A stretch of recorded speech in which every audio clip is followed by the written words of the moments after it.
जय हिंद। आज के इस वीडियो में हम लोग हिंदी व्याकरण के एक छोटे से लेकिन बड़ा ही महत्वपूर्ण टॉपिक पर परिचर्चा करेंगे। बहुत सारे लोग उम्मीद है इसके बारे में नहीं जानते होंगे या जानते भी होंगे तो यूं ही टाल देते होंगे कि चलो बाद में देख लेंगे या इससे प्रश्न नहीं पूछा जाएगा। लेकिन कई बार मूल्यांकन के बाद हमने पाया कि इस टॉपिक से कम 2 नंबर का प्रश्न पूछा जाता है। मन में प्रश्न होगा छोटा सा, लेकिन जहां से 2 नंबर का प्रश्न आता है वह कौन सा टॉपिक है। तो आप जान ले कि आज जिस टॉपिक पर हम लोग चर्चा करने वाले हैं उसका नाम है निपात। नाम नया लग रहा होगा, आखिर निपात है क्या, निपात कहते किसे। तो आपको बता दें कि हम अपने दैनिक जीवन में कुछ ऐसे शब्द का प्रयोग कर लेते हैं। हम अपने दैनिक जीवन में कुछ ऐसे शब्द का प्रयोग कर लेते हैं जिसका कोई अर्थ नहीं होता है, लेकिन वाक्य की सुंदरता को बढ़ाने के लिए उस शब्द का प्रयोग जरूरी होता है। हम आप संसार के सभी लोग प्रतिदिन हर वाक्य में कुछ ऐसे शब्द, ऐसे वर्ण, ऐसे अक्षर का प्रयोग करते हैं जिस शब्द, अक्षर या वर्ण का कोई अर्थ नहीं होता है, लेकिन वाक्य की सुंदरता को बढ़ाने के लिए, वाक्य को स्पष्ट करने के लिए, वाक्य को पूर्ण करने के लिए वह बेहद जरूरी होता है। तो उसी अर्थहीन वाक्य को, अर्थहीन शब्द को, उसी अर्थहीन वर्ण को हम निपात कहते हैं। ध्यान देंगे, प्रश्न है निपात क्या है। बड़ी आसान उत्तर है, वह शब्द जिसका शब्दावली में कोई अर्थ नहीं होता। एक शब्द है लेकिन इस शब्द में उसका कोई अर्थ नहीं होता, वाक्य में उसका कोई अर्थ नहीं होता, निपात कहलाता है। मतलब एक शब्द में कहे तो अर्थहीन शब्द को या वह शब्द जिसका कोई उचित अर्थ नहीं होता निपात कहलाता है। मन में प्रश्न होगा तो निपात के भेद कितने हैं, निपात के प्रकार कितने हैं। तो आपको बता दें निपात के 9 प्रकार हैं। निपात के कितने प्रकार हैं तो निपात के 9 प्रकार हैं। नंबर 1 स्वीकारात्मक निपात, नंबर 2 नकारात्मक निपात, नंबर 3 निषेधात्मक निपात, नंबर 4 आदरार्थक निपात, प्रश्नबोधक निपात, तुलनाबोधक निपात, विस्मयाबोधक निपात, बलार्थक निपात और अवधारणात्मक बोधक निपात। मन में प्रश्न होगा स्वीकारात्मक निपात क्या है या स्वीकारात्मक निपात किसे कहते हैं। बड़ी आसान उत्तर होगा, अगर कोई व्यक्ति आपसे कोई प्रश्न करता है तो आप उस प्रश्न का उत्तर देते हैं। तो प्रश्न का उत्तर देने से पहले जिस शब्द का प्रयोग करते हैं, किसी प्रश्न का उत्तर देने के पहले, किसी प्रश्न के उत्तर के प्रारंभ में आप जिस शब्द का प्रयोग करते हैं उसे हम स्वीकारात्मक निपात के नाम से जानते हैं। जैसे आपसे कोई प्रश्न करता है क्या तुम पढ़ते हो। अगर आपसे कोई प्रश्न करता है कि क्या तुम पढ़ते हो, आप उत्तर क्या देते हैं, जी।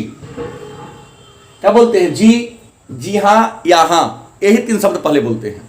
मतलब किसी प्रश्न का उत्तर देने के शुरू में आप जिस वर्ण का, जिस शब्द का प्रयोग करते हैं उसी को हम स्वीकारात्मक निपात कहते हैं। जैसे आपसे कोई प्रश्न करता है कि क्या तुम पढ़ते हो, आप उत्तर क्या देते हैं, जी हां मैं पढ़ता हूं। क्या देते हैं, जी। वाक्य बोलने से पहले बोलते हैं, या तो जी बोलते हैं या जी हां बोलते हैं या सीधे हां बोलते हैं, हां मैं पढ़ता हूं, या जी मैं पढ़ता हूं, या जी हां मैं पढ़ता हूं। दूसरा नकारात्मक निपात क्या है।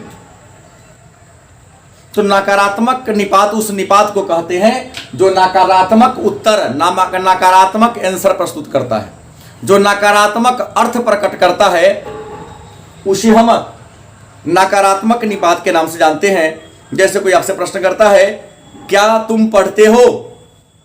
आप क्या कहते? नहीं या जी नहीं। जो नकारात्मक अर्थ प्रकट करे, जैसे आपसे कोई प्रश्न करता है, क्या तुम पढ़ते हो? आप उत्तर क्या देते हैं? नहीं, मैं नहीं पढ़ता हूं। या आप बोलते हैं, जी नहीं, मैं नहीं पढ़ता हूं। तो जो नकारात्मक उत्तर प्रस्तुत करे तो उसे हम नकारात्मक निपात कहेंगे। नकारात्मक निपात का चिन्ह क्या है? नहीं या जी नहीं। सकारात्मक है, स्वीकारात्मक है, जी हां, हाँ। अब निषेधात्मक निपात, तो निषेधात्मक निपात उस निपात को कहते हैं जिसका प्रयोग भी न के अर्थ में हो। निषेधात्मक निपात उस निपात को कहते हैं जिसका प्रयोग न के अर्थ में हो, तो उसे हम निषेधात्मक निपात कहते हैं। जैसे आप कहीं भोजन करने जाते हो, आपसे मत खाइए, कोई आपका मत जाइए, तो मत जो शब्द है, मत जाओ, मत खाओ, मत खेलो, मत सुतो, मत पढ़ो, मत हंसो, ये जो मत शब्द है, मत का मतलब विचार भी होता है, लेकिन इस मत का मतलब विचार नहीं है। नकारात्मक सेंस में, नेगेटिव सेंस में जब हम मत शब्द का प्रयोग लेने लगे तो इसको हम निषेधात्मक निपात के नाम से जानते हैं। अगला है आदरार्थक निपात, मतलब आदर देने वाला। आदरार्थक निपात कहता है कि आदर सूचक शब्दों के पहले, आदर सूचक पद कौन है? तो माता का पद है, पिता का पद है, अग्रज का पद है, अग्रजा का पद है, गुरु का पद है, ईश्वर का पद है। तो मेरा कहना कि जो आदर सूचक पद है, आदर सूचक व्यक्ति है, तो आदर सूचक व्यक्ति के पहले जिस शब्द का प्रयोग करते हैं, आदर सूचक व्यक्ति के पहले जिस शब्द का प्रयोग करते हैं उसको हम आदरार्थक निपात कहते हैं, क्योंकि मतलब अंत में इसका प्रयोग करते हैं। आदर सूचक शब्दों के अंत में जिसका हम प्रयोग करते हैं उसको हम आदरार्थक निपात कहते हैं। जैसे आदरार्थक निपात कौन है? जी। क्या है? जी है। जैसे पंडित जी, गुरु जी, महात्मा जी, शर्मा जी, डॉक्टर जी, मतलब आदर सूचक जो व्यक्ति है उस व्यक्ति के अंत में जिस शब्द का प्रयोग करते हैं, जैसे पिताजी, माताजी, चाचा जी, चाची जी, तो अंत में जी शब्द का जो प्रयोग करते हैं ये हो गया आदरार्थक निपात। ऐसे जी का कोई रियल में अर्थ नहीं होता है। जी अंत में लगाने पर आदर होता है, लेकिन जी का वास्तव में कोई अर्थ नहीं होता है। अगला है प्रश्नबोधक निपात।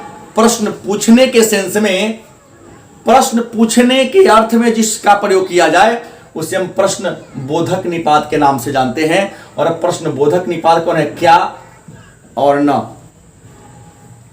जैसे तुम वहां क्या करते हो, यह प्रश्न बोधक निपात का हो गया। तुम वहां क्या करते हो, यहां जो क्या शब्द हुआ वह प्रश्न पूछ रहा है। या आम पके हैं ना, या भोजन पक गए हैं ना, तो भोजन पक गए हैं ना, यह न जो शब्द जोड़ दिया आपने लास्ट में, तो यह प्रश्न पूछने के सेंस में आ रहा है।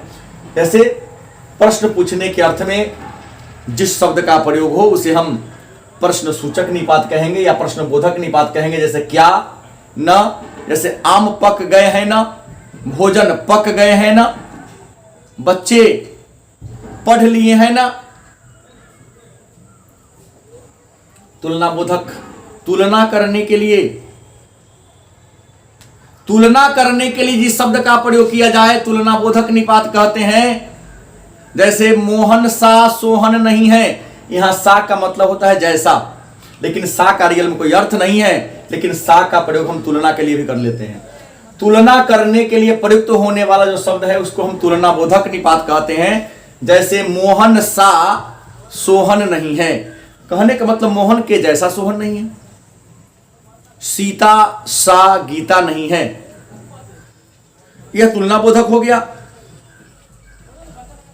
या इस लड़के सा मतलब इस लड़के जैसा मेहनत दूसरा कोई नहीं है। तो जिस शब्द का प्रयोग तुलना करने के लिए किया, जैसे मतलब सा, तुमसे तुलनाबोधक का साकार्यल में कोई अर्थ नहीं है। विस्मयादि बोधक आश्चर्य में प्रयोग होने वाला, आश्चर्य सूचक वाक्य में प्रयोग होने वाला शब्द विस्मयादि बोधक निपात कहलाता है। मतलब आश्चर्य सूचक वाक्य में प्रयोग होने वाला शब्द विस्मयादि बोधक निपात कहलाता है। जैसे क्या, काश, काश वह नहीं गया होता। पछतावा होता है, आश्चर्य, पछतावा कैसे से प्रयोग कर लेते हैं। कोई गाड़ी दुर्घटना कोई हो गई होती है, उसकी आपने पूछ देते काश वह नहीं गया होता।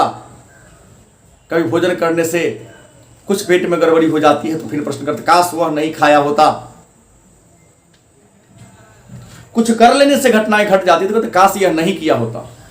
तो विस्मय आश्चर्य के सेंस में जिसका प्रयोग हो। और 8वां है बलार्थक।